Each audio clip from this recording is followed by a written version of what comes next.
Pessoas que ferem são pessoas feridas. Quando eu tive compreensão disso, foi extremamente libertador. Porque muitas vezes, quando nós somos feridos, a gente pensa que é a respeito da gente, né, que a pessoa tá falando.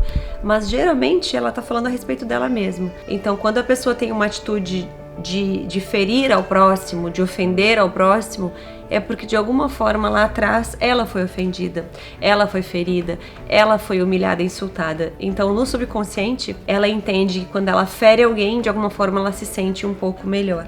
Não fala a respeito da gente, fala muito mais a respeito dela. E aí Jesus é muito claro de como a gente deve agir, né? Então aquele que te tirar alguma coisa, ofereça seu manto. Aquele que te perseguir, abençoe e ore por ele, né?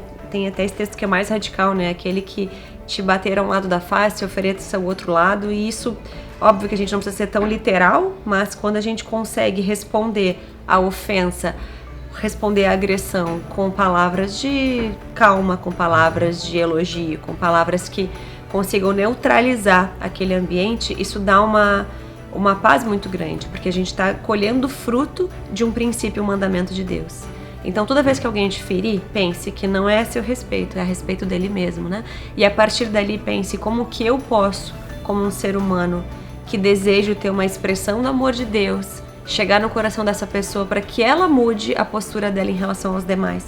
Então é muito impressionante, assim, eu lembro que de um dos cursos que eu fiz sobre gestão de emoção, e Augusto Cury é muito pragmático, assim, em relação a tudo isso, porque ele era um homem que não acreditava em Deus. E eu lembro muito claro, assim, quando o Augusto Cury conta que ele começou a estudar o perfil comportamental de Jesus para entender por que Jesus era essa referência que marcou a história, ele foi se apaixonando por aquele que era Deus, e ele passou a acreditar que Jesus efetivamente era o Filho de Deus. E algo que Jesus ensina o tempo todo é a gente ter sempre amor ao próximo, né?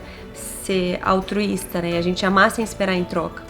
Então aquele que te fere, ele precisa de uma palavra de consolo, ele precisa de uma palavra de esperança. E é impressionante quando a gente toma uma atitude diante de uma reação mesmo, né? De que alguém nos agride, quando a gente retorna com amor, compaixão, perdão, misericórdia, e a gente acolhe essa pessoa para perto da gente.